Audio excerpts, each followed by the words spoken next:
Isang pagbati ng maligaya at masiglang araw. Oras at panahon sa ating mga minamahal na mag-aaral.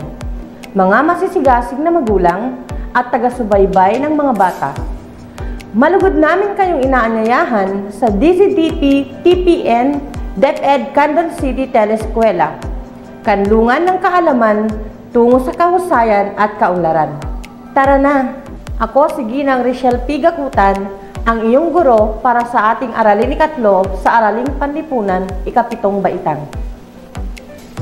Ang paksang pag-aaralan natin ngayon ay pinamagatang Likas na Yaman ng Asya. Ihanda mo na ang iyong kwaderno at ballpen at magsimula na tayo. Para sa ating milk, na ilalarawan ang mga likas na yaman ng Asya. Para naman sa ating layunin ngayong araw, ikaw ay inaasahang, una, na ipamamalas ang pag-unawa sa ugnayan ng kapaligiran at tao sa paghubog ng sinaunang kabihas ng Asyano, at ikalawa, malalim na nakapag-uugnay sa bahaging ginagampanan ng kapaligiran at tao sa paghubog sa sinaunang kabihas ng Asyano. Ngayon, oras na para palawakin pa ang iyong kaalaman. Handa ka na ba? Para sa ating gawain, ito ay tatawagin nating Hularawan Challenge. Tingnan ang mga larawan sa screen. Alam mo ba ang mga ito? Anong mga likas na yaman ang tinutukoy dito? Isulat sa kahon ang salitang tumutukoy sa mga ito.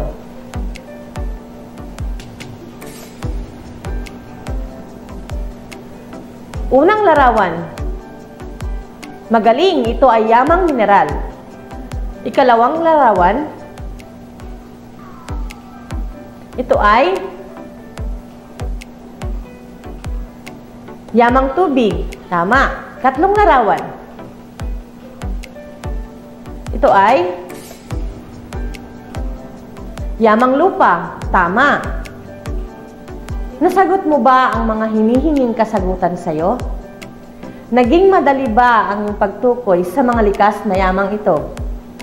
Kung gayon, ikaw ay may paunang kaalaman tungkol sa aralin na iyong pag-aaralan. Halika na at simulan na natin. Magkakaiba ang likas na yaman ng mga rehiyon sa Asya. May malawak na damuhan na mainam sa pagpastulan ng mga alagang hayop. Ang Hilagang Asya, dahil sa tindi ng lamig dito, ay halos walang punong nabubuhay. Ang mga troso mula sa Siberia ang tanging yamang gubat sa rehiyong ito.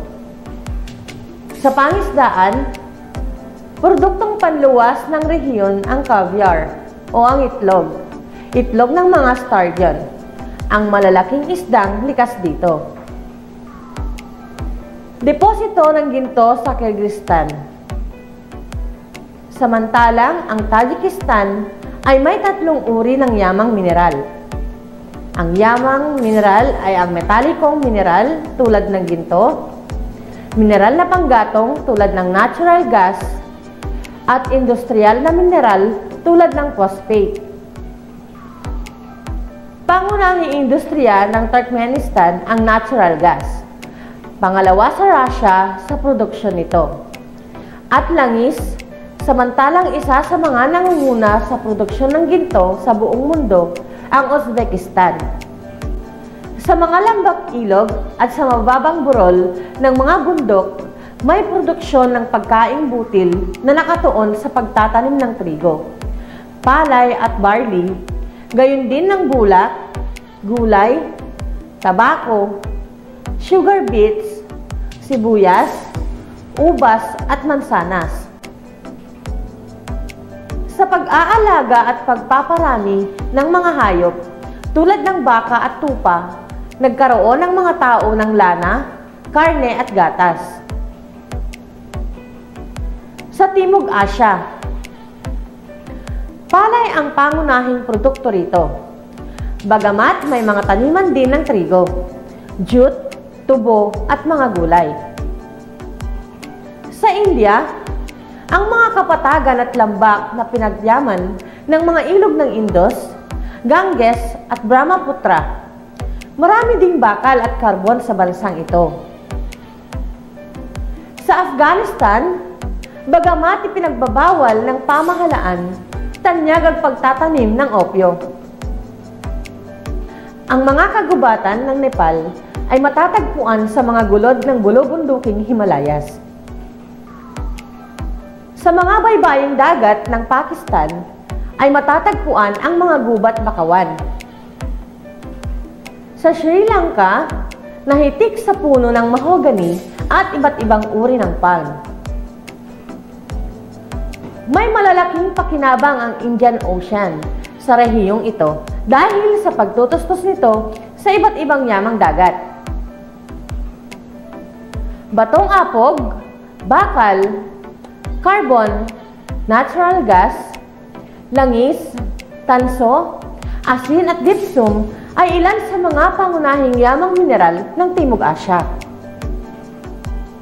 Sa Timog Silangan naman tayo. Nasa mga lupain ng Myanmar at Brunei ang malalawak na kagubatan. 84 na bahagdan ang kagubatan sa Brunei. Nagsisilbing panirahan ng iba't ibang uri ng unggoy, ibon at reptile. Sa Myanmar, matatagpuan ang pinakamaraming pulong tik sa buong mundo. Samantalang, nasa Pilipinas ang mga matitigas na kahoy gaya ng apitong, yakal, lawan, kamagong, ipil, pulang nara, mayapis, at iba't ibang species ng dapo. Matatagpuan sa mga lambak ng Irrawaddy at Stang River ang pinakamatabang lupa sa Myanmar. Sa Cambodia, ito ay sa paligid ng Mekong River at Tonle Sap. Sa Pilipinas, ay isa sa mga bansang nangunguna sa buong daigdig sa produksyon ng langis ng niyog at kopra. Ang kalabaw, baka, baboy, kabayo, kambing at manok ang karaniwang inalagaang hayop sa rehiyong ito. Sa yamang mineral naman tayo.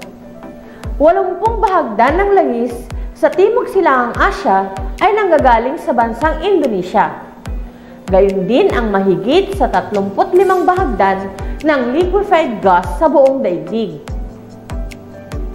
Liquefied gas din ang pangunahing mineral ng mga Malaysia, habang tanso naman ang sa Pilipinas.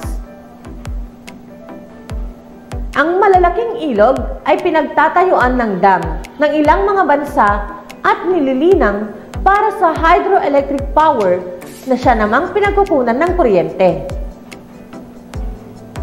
Ang mga bansang China, North Korea at Tibet ay mayaman sa depositong mineral.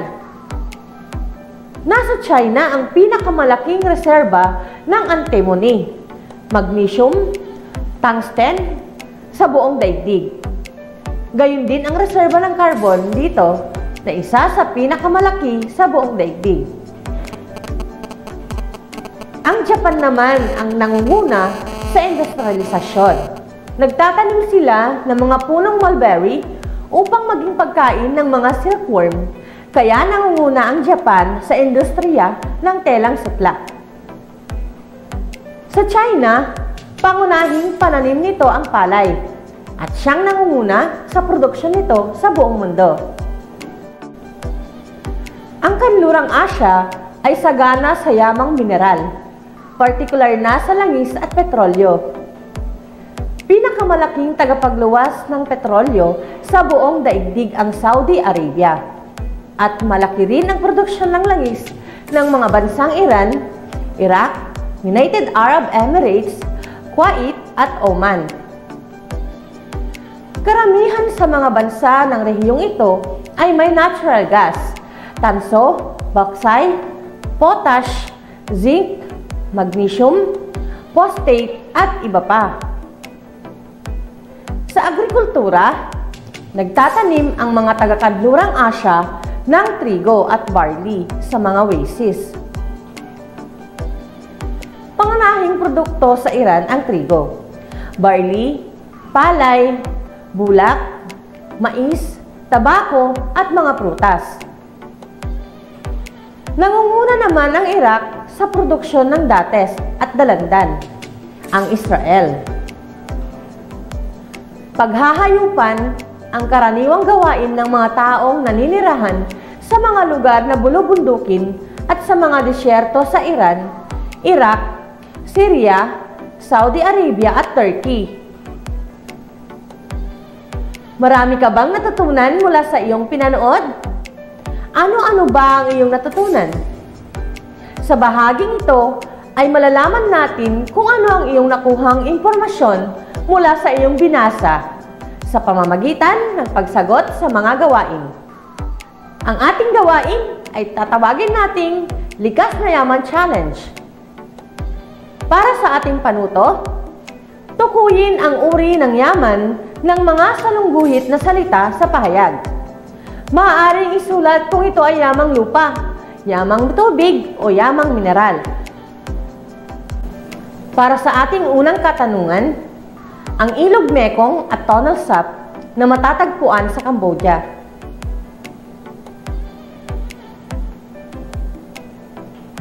Kung ang sagot mo ay yamang tubig, ikaw ay tama. Ang kanlurang Asya ay sagana sa langis at petrolyo. Kung ang sagot mo ay yamang mineral, ikaw ay tama. Agrikulturang produkto tulad ng palay, trigo at jute ang pangunahing pananim sa Timog Asya.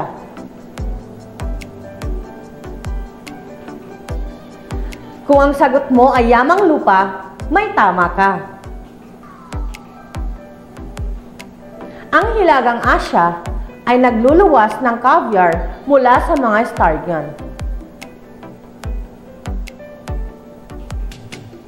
Kung ang sagot mo ay yamang tubig, tama.